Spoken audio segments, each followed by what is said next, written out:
విద్యార్థుల పేరెంట్స్ ఈరోజు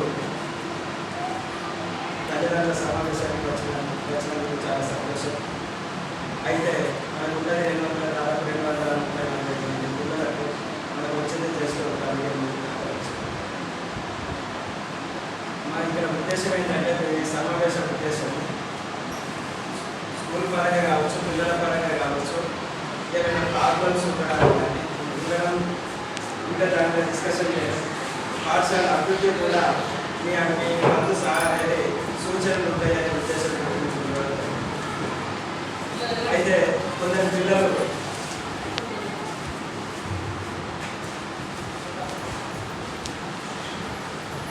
ఇప్పుడు మనకి ఇక్కడ హాస్టల్ నుంచి వచ్చే పిల్లలు ఉన్నారు, మన ఊళ్ళో ఉన్న పిల్లలు ఉన్నారు. అయితే ఇక్కడ ఒక హాస్టల్ పిల్లలు మాత్రం బయటకు వెళ్తారు, మిగతా హాస్టల్ వాళ్ళు మాత్రం ఆ పిల్లలు ఇంకా మిగతా ఊరి పిల్లలు కూడా ఇక్కడ తిన్నారు. ఇక్కడ వాళ్ళు మళ్ళీ బయటకు వెళ్ళడం వల్ల మనకు ఉన్నది 40 నిమిషాల టైం. ఆ 40 నిమిషాల్లో బయట రావడం అనేది వెళ్ళాలి, అంటే తిన్నది రావాలి. దీంతో ఏమవుతుంది, ఒక పీరియడ్ సరిగ్గా తినకుండానే కలిసిపోతుంది ఆ పీరియడ్. ఇంకొకటి తినడం అనడానికి కూడా అవకాశం లేదు, కంపల్సరీ తినాలి. ఒకటి ఏంటంటే మనకి ప్రభుత్వ పాఠశాల అందరూ కూడా సమానం. ఇక్కడ ఎవరు పెద్ద కాదు, ఎవరు చిన్న కాదు, అందరూ కూడా ఇప్పుడు మామూలు కూడా తినాలి. గవర్నమెంట్ కూడా తినడమే అని చెప్పింది. అంటే మేము తినము అనడానికి వీలు లేదు, మేము తినాలి, పిల్లలు తినాలి, అందరూ కూడా తినాలి. అంటే ఇప్పుడున్న దాని ప్రకారం కంపల్సరీ పిల్లలైతే కంపల్సరీ 100% తినాలి. అట్లా తిన్నప్పుడే అందరూ సమానం అనేది వస్తుంది. మనం పెట్టుకున్న యూనిఫామ్ కూడా పాఠశాలలో ఎదుర్కొంటుంది. ఒక్కొక్కరు ఎన్నో లక్షలు ఎంతో ధనవంతులు కావచ్చు, వాళ్ళకి ఏ డ్రెస్, వాళ్ళు ఏదైనా డ్రెస్ మన 5,000 6,000 డ్రెస్ కూడా వేసుకుంటారు. కానీ ఇక్కడ ఒకరు 60 డ్రెస్, ఇంకొకరు మన దగ్గర అన్ని రకాల పిల్లలు ఉంటారు. లేని పిల్లలు, గరీబ్ పిల్లలు ఉన్నారు, ధనవంతుల పిల్లలు ఉంటారు. అంటే ఇక్కడ పిల్లల్లో తేడాలు ఉండొద్దు అనే ఉద్దేశంతో ప్రభుత్వాలు యూనిఫామ్ అనేది పెట్టి ఆ యూనిఫామ్ అనేది కంపల్సరీ వేసుకొని వస్తే అందరూ సమానం. ఇక్కడ పాఠశాలలో ఉన్న పిల్లలందరూ కూడా అంటే యూనిఫామ్ వేసుకున్నందుకే సమానం కాదు, అందరూ కూడా సమానంగా సమాన దృష్టిలో చూడాలని ఒక సిస్టమ్ అనేది ఏర్పరచుకున్నాం. దాని ప్రకారం అందరూ కూడా దాన్ని పాటించాలి. పిల్లలు కూడా అందరు ఇక్కడే భోజనం చేయాలి. ముఖ్యంగా లేదా వాళ్ళ పిల్లలు ఇక్కడ అందరు భోజనం అనేది ఎలాంటి ప్రాబ్లం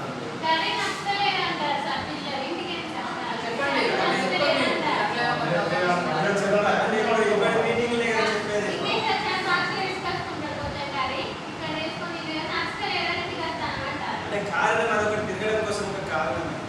పిల్లలు ఎప్పుడంటే ఒకటి ఏం చేస్తానంటే ఎగ్జామ్ ఎందుకు ఫెయిల్ అయినా అంటే నేను చదువుగా ఫెయిల్ అయినా అన్నాడు, సార్ మంచిగా చెప్పడం ఫెయిల్ అయినా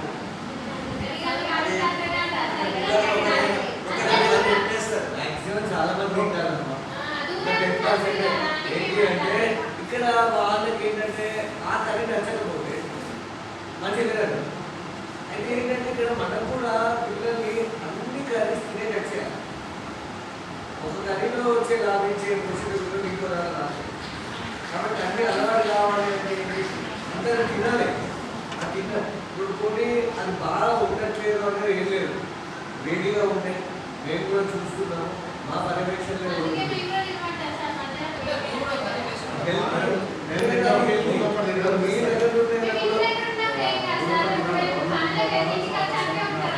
అయితే ఇక్కడ ఏమైందంటే ఒకరు వెళ్తే ఇంకొకరు తినాల్సిన అవసరం ఉన్నోడు కూడా వెళ్ళాలి. అక్కడ ఏమైతే ఒక పిల్లాడు ఇంకొక పిల్లాడు లాస్ అయ్యే అవకాశం. కొందరేమో పేరెంట్స్ ఉంటారు, వాళ్ళు ఏం చేస్తారు, వాళ్ళు వచ్చేది ఇక్కడ తినకుండా అక్కడ తినకుండా ఉంటాయి. రెండింటికి ఇట్లా అయితే ఏమైతుంది, అది హెడేక్ వస్తుంది, చదవడానికి ఇంట్రెస్ట్ ఉంటారు. అటువంటి భోజనం అనేది కంపల్సరీ మీరు రాగా పెట్టాలి, వచ్చేటప్పుడు పెట్టాలి, ఎంతో కొంత విద్యుత్ చేయాలి. వచ్చినాక ఇక్కడ మధ్యాహ్నం ఉంటుంది, మళ్ళీ సాయంత్రం మళ్ళీ ఇంటికి వచ్చినాక ఇస్తారు. మీరు కంపల్సరీ పొద్దున వచ్చేటప్పుడు ఏ కొంచెం తిన్నా కానీ పిల్లలకి కొంచెం ఒక ఏది నీరసం అనేది రాదు. కాబట్టి పిల్లలు కంపల్సరీ బయటకు వచ్చేటప్పుడు ఏది తిండితో ఎంటి శ్రమంతో రాదు. వాళ్ళ ప్రేయర్లో కూడా 2 నిమిషాలు నిలవలేకపోతున్నాను, కింద పడిపోతుంది, నీరసం వస్తుంది. అందరూ తినడానికి కంపల్సరీ తేడా ఉంటుంది. కాబట్టి అందరూ కూడా మంచి భోజనాలు, ఎవరి పరిస్థితులు వాళ్ళని, మనకున్న పరిస్థితులను బట్టి వాళ్ళు భోజనాలు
నాకు సంతోషం. అట్లీస్ట్ వాళ్ళు ఏంటంటే పేరెంట్స్ మీటింగ్ రాకపోయినా కూడా ఏంటంటే వాళ్ళ సమస్యలు ఏంటనేది మా ముందర ఉంచినప్పుడే వాటికి పరిష్కారం ఈ పాఠశాల అభివృద్ధికి దోహదం చేసిన వల్ల ఇంతకుముందు సార్ చెప్పారు కొన్ని సబ్జెక్ట్స్ ఇట్లా ప్రాబ్లం. ఆ ప్రాబ్లం ఎందుకు అనేది మనం ఇప్పుడు చెప్తేనే మనకు తెలుస్తుంది. అది నెక్స్ట్ మీటింగ్ వరకు ఏమైందంటే మనం రెక్టిఫై చేసేదానికి అవకాశం దొరుకుతుంది. ఇంకోటి ఇప్పుడు మిడ్ డే మీల్స్లో కూడా ఏంటి తిని నచ్చకపోతే చెప్పుతేనే ఏమవుతుంది సమస్యకు ఎందుకు తింటలేదు అన్నారు. మనం తినకుండా అవాయిడ్ చేస్తే ఏమొస్తుంది సమస్య పెరుగుతుంది ఏంటంటే ఇంకా ఒకరింటి కూడా ఏంటంటే ఇష్టం ఉన్నా లేకున్నా కూడా ఏమవుతుంది అంటే వెళ్ళిపోతుంది. జనరల్గా పిల్లలకి ఏంటి అంటే అన్ని కూరగాయలు నచ్చాయి. మనం ఇంట్లో ఏం చేస్తాము వాళ్ళకి నచ్చితే కొన్ని ఏర్పాటు చేస్తాం. దానివల్ల ఏమవుతుంది మళ్ళీ ఎంకరేజ్ చేసినట్టు ఫిఫ్త్ వరకంటే చిన్న పిల్లలు పోటీ 6th నుంచి ఏం చేయాలి నెక్స్ట్ ఏమైతే 10th అయిపోయినాక హాస్టల్కి వెళ్ళడం కానీ బయటికి వెళ్ళాల్సిన అవసరాలు ఏర్పడతాయి. అప్పుడు ఏం కావాలి అన్నీ తినాలి అన్నీ అవసరమైన వాటికి. కాబట్టి ఏమవుతుంది అన్ని పరిస్థితులను తట్టుకునేటప్పుడు అన్ని ఆహారాలు అలవాటు కావాలి అంటే ఇక్కడ ఎట్లా క్వాలిటీ ఉంటుంది కొన్ని విషయాల్లో వేడి ఉంటుంది. కాకపోతే వాటికి నచ్చినా నచ్చకపోయినా ఏంటి అంటే మీరు ఎంకరేజ్ చేస్తారు. ఒకవేళ బాగా లేకపోతే మాకు చెప్పండి, నచ్చకపోతే ఏంటి అంటే వాటికి అలవాటు చేసి తిరిగి చేయడం చేయండి. అలా చేసినప్పుడు ఏమవుతుంది అంటే మనకు కూడా ఏంటి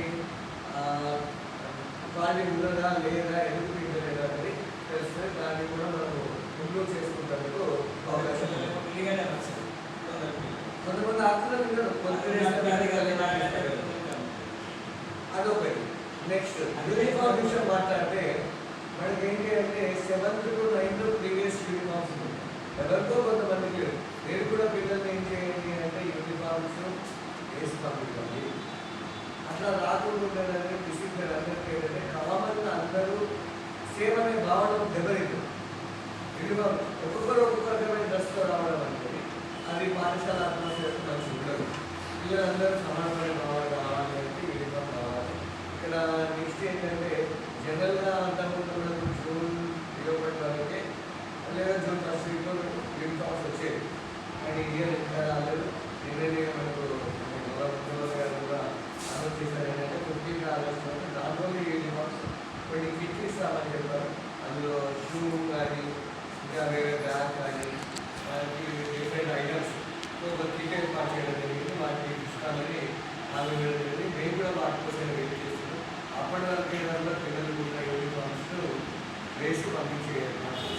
లాస్ట్ ఇయర్ షూ ఇచ్చారు. ఆ షూ కూడా వేసుకురావచ్చు. ఇప్పుడు కొత్తగా వచ్చిన 6th పిల్లల కంటే ఆల్రెడీ 5th వచ్చిన వాళ్ళకి ఏంటంటే టీషర్ట్స్ ఇవ్వడం జరిగింది. అది కూడా వేసుకురావచ్చు. కాబట్టి మీరు పిల్లల్ని చెప్పండి. ఇప్పుడు వచ్చిన వాళ్ళు ఏం చేయాలి అంటే కంపల్సరీ వాళ్ళకి యూనిఫామ్ ఏర్పాటు చేస్తున్నారు. వచ్చేటట్టు ఉంటే యూనిఫామ్లో రాండి, లేకపోతే వచ్చే వరకు వెయిట్ చేయండి. అంటే ఉండి వేస్తే రాకపోతే ఏంటంటే వాళ్ళకి తీసుకుంటే అంతే. అది మెయిన్ ఇంపార్టెంట్. ఎవరెవరి దగ్గర ఉంటే ఎవరెవరి దగ్గర లేవని నాకు తెలుసు. ఖచ్చితంగా ఉన్న వాళ్ళు వేస్తే రాకపోతే మాత్రం నేను సీరియస్ తీసుకుంటాను. ఆ విషయం మీకు తెలియజేస్తానని కూడా లేని వారిని అంటే వెయిట్ చేద్దాం. అది తప్పు కాదు. ఉన్న వాళ్ళు వేస్తే రాకపోవడం అది తప్పైపోయింది. ఇంకా మీరు మామూలుగా కూడా పరిష్కార దూరంలో పెట్టి నెక్స్ట్ మీకు మనకి ఏ సమస్యలు లేకుండా మనం వారిని మనమే కాపాడుకుందామనే దూరంలో వెళ్ళామని ఆ విధంగా మేము హామీ చేస్తున్నామని తెలియజేస్తున్నాం. మేము మాతో పాటుగా ఇక్కడ మా టీం అంటే మా టీచర్లందరూ కూడా పిల్లల అభివృద్ధిలో పాల్పంచుకుంటూ కృషి చేస్తారు. ఏ ఉపాధ్యాయుడు కూడా పిల్లలకు న్యాయం చేసేటప్పుడు మాత్రమే ఉన్నారు. పిల్లలకు చదువుకునేటప్పుడు ఉన్నారు. ఇంకా వేరే విషయాలు ఏవి కూడా అర్థం కాకపోతే వాళ్ళ ముందుకు తీసుకువెళ్తే వాళ్ళు అర్థం చేయించి చదువు చెప్పేటప్పుడు రెడీగా ఉన్నారని తెలియజేస్తున్నాం. మీరు చెప్పకపోతేనే వాళ్ళకు సమస్య సాల్వ్ కాదు. చెప్తే వెంటనే తెల్లారి సమస్య మీ దగ్గర దాచుకున్న విషయం సమస్యగా ఉంటుంది. ఈ అన్నీ గడుస్తాయి. ఆ 6th 7th 10th వరకు వాళ్ళు వీక్ అయ్యారు, చదువు రాకుండా. ఆ అవకాశాన్ని వాళ్ళకి ఇవ్వకండి. మీరు ఏ సమస్య అయినా ఎప్పటికీ పరిష్కారం చేసి